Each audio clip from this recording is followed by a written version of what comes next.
What's going on in this week's parsha? We have significant, metaphorically speaking, God is trying to talk to the most wicked person. It seems to be all he's doing, he's willing to sacrifice his life so he could finally curse the children of Avram, Yitzchak, Yaakov. Why? This evil person, Hashem is giving him opportunities, not once, not twice, 3 times. After that, the angel of God is revealing to himself, explaining to him, please do not do this, just to give 1 second where he has the capability to connect to himself, but he doesn't listen. His hatred is too much. How do we actually make sense of this? How do we connect all these dots? How does Hashem actually speak through him? All these beautiful metaphors, Matavya Yelech Yaakov, all these beautiful psikim that actually shows the deepest, most meaningful parts of the Torah, of the relationship between a Yid and himself, between a Yid and Hashem, between what a Yid has on this world, purpose, so much. The Chachamim say that each and every day when we say Krishma, there should have been another part in Krishma, which is the metaphors that Bilam was saying and Hashem was speaking through him. All these metaphors have so much. And what's the point of saying Krishma every day? Is that we connect to a deeper part of who we are, to connect purpose and meaning and perspective of consistency, connecting to the right purpose of what am I supposed to do in life? What does life mean to me today, right now? This is Krishma. And the point of this having to be part of everyday life of us means that this is the significant base and root of the connection of who we really are. So let's dive into this, maybe a little bit of the perspective of who Bilam is. We know that every Yid has every part of us, especially in this generation. We know that we seem to be small, insignificant, and everything around us is just giving this exact perspective. But in a microvision perspective, we actually are so much more, just like a seed that ultimately has all the parts of the tree, all the fruits, hundreds, maybe thousands of fruits that this tree is going to give out, is going to produce seeds as well, has in this almost insignificant seed, has nothing more to offer. But still, we find this to be the core meaning of everything that the tree is going to give on. The leaves, the strength of it, everything is in the seed, in the DNA of the seed. What's going on here? This is actually where we're up to in this generation. And we're supposed to remember this always, even when it's hard. Just like Rabbi Yitzchak keeps repeating again and again and again, that whatever we're doing in this world, we need to remember that who we truly are is how we feel when we're connected to Hashem. Even when we do go out in the world and we're in business, or we're just sitting alone and we're drowning in doubt, self-doubt, thoughts of whatever. The truth of who you really are is the part that you want to be higher, you want to be connected to a higher self, something that doesn't even make sense, but you just want to be connected to Hashem, you want to be connected to something bigger. You feel that life doesn't make sense just the way it seems, just the way it looks, and just the way I feel good as it right now. I know ultimately that I'm always connected to a higher part, even when I don't feel it. So the true self of me is how I feel.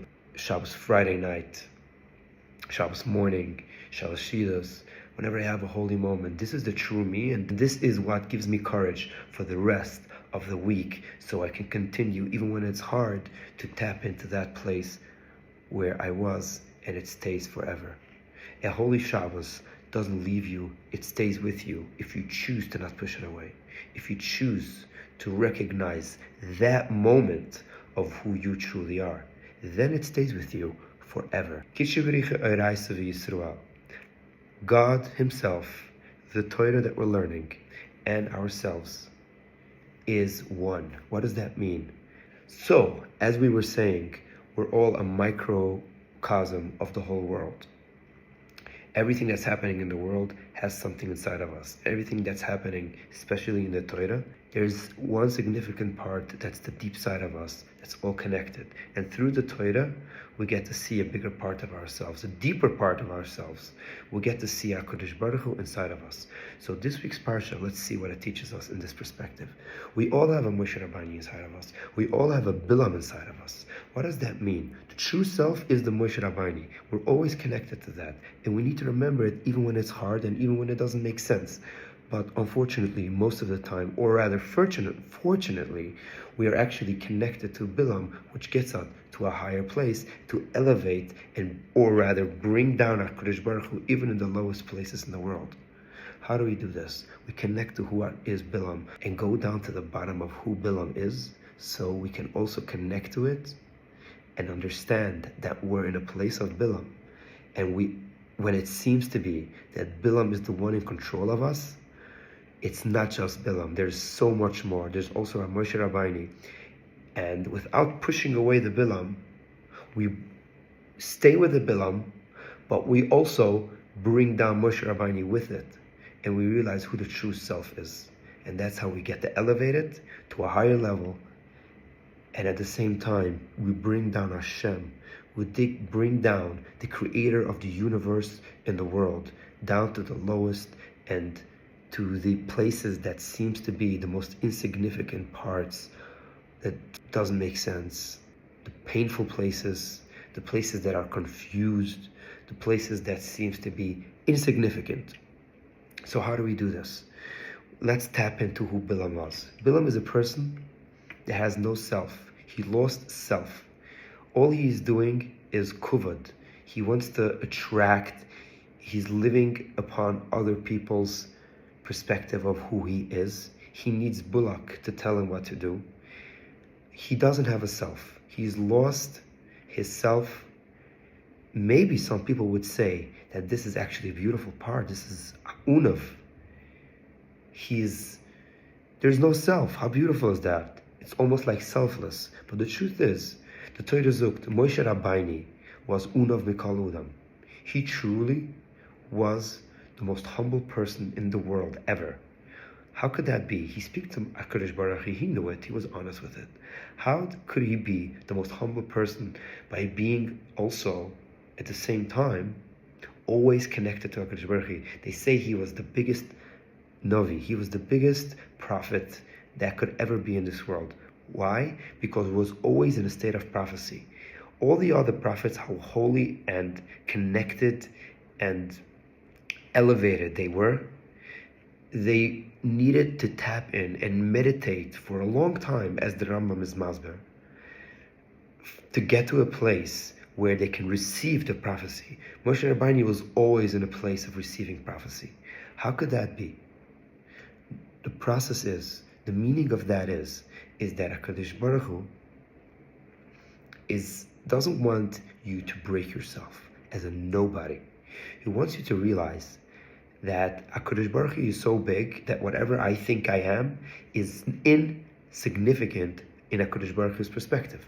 So if a person chooses to live with HaKadosh Baruch Hu all his life, in every perspective he brings HaKadosh Baruch Hu and dwells in the struggles, in the pain, he knows that Hashem is with him, he realizes that whatever problem I am, I'm not pushing it away. I'm living with it, and I'm experiencing it to the max of my capacity.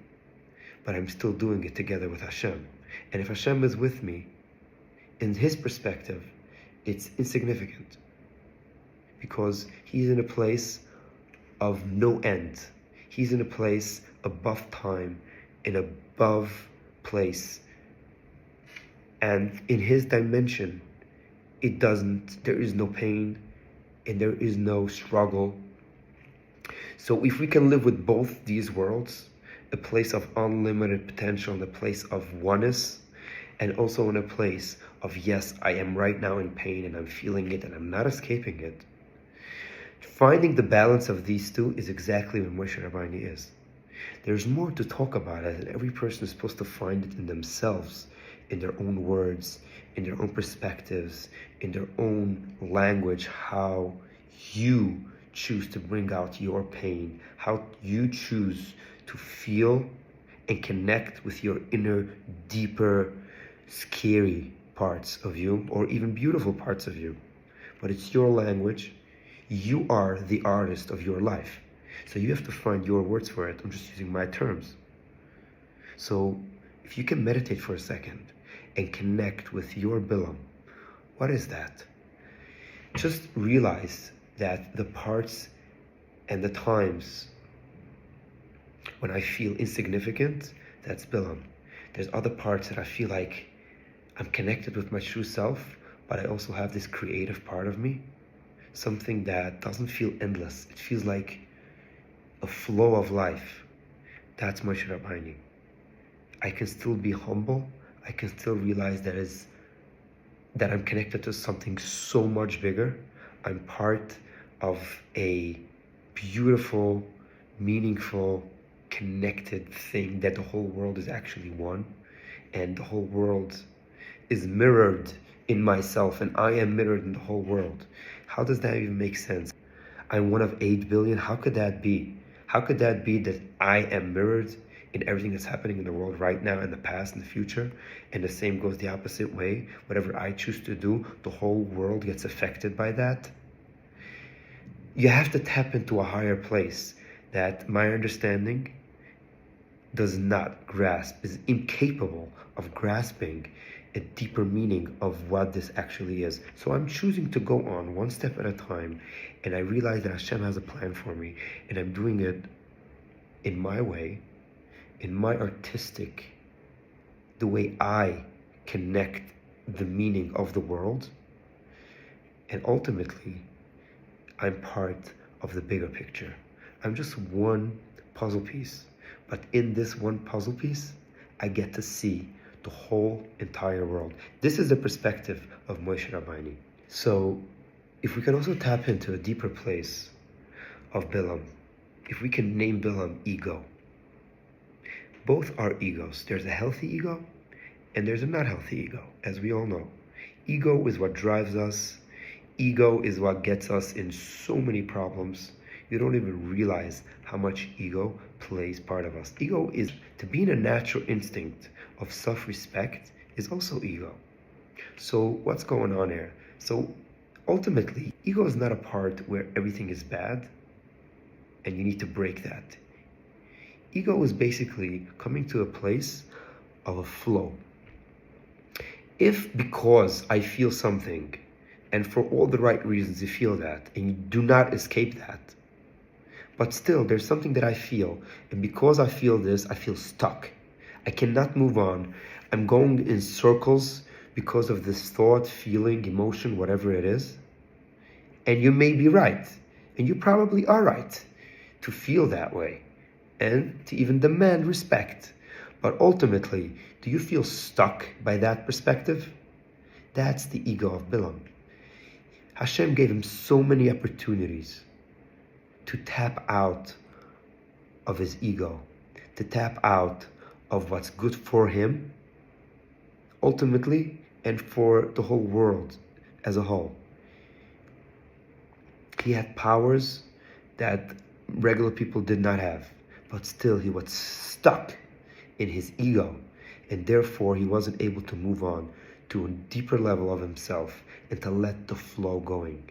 So what it comes down to is that if life has a secret, ultimately the secret would be, let it flow. If you feel any way, do not push it away, but let things happen. Let it come and let it go. Do not be in the way. I feel this way. I demand this. I'm going to stick up for myself. Yes, I'm going to stick up for myself. But there's also other parts of me. There's also a Moshe Rabbeinu in me. There's also Avruam in me. Everything has a different emotion, a different perspective, a different energy that gets me going and has a different perspective of everything that's happening in my life. And I'm going to choose to tap in with all these parts. Everybody's going to be in the meeting here. I'm not going to have just one person in this meeting with me.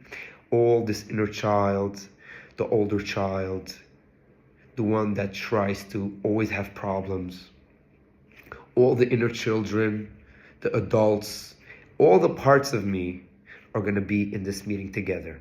We're all here in a team. We're going to be honest. and we're going to talk everything. Everything is going to be on the table. So in this perspective, if you can bring everything in the team, if it could be a place of teamwork, Moshe Rabbeinu, it could be Avraham Avinu, Yitzchak, everybody has a different perspective of who you are. And if everybody is in this together, then you always get to see the bigger picture. In this perspective, you're able to zoom out of life and you look at life in a perspective as a whole, as one, ultimately, and in a place of oneness. So you can always be sad, you can always be stressed, and even sometimes feel depressed, but also happy.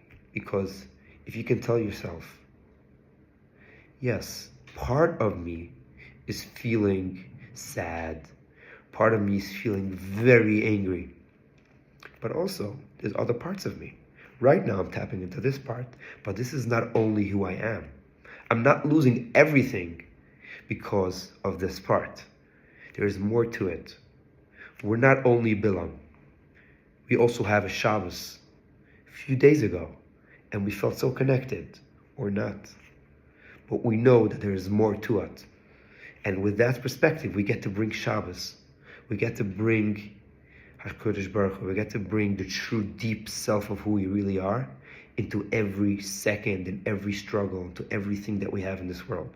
And this is ultimately a place where Mashiach wants to be revealed in. If we can bring this perspective and this energy into this world, I bet Mashiach is going to be here tomorrow. Enjoy, and let's bring Mashiach together with love.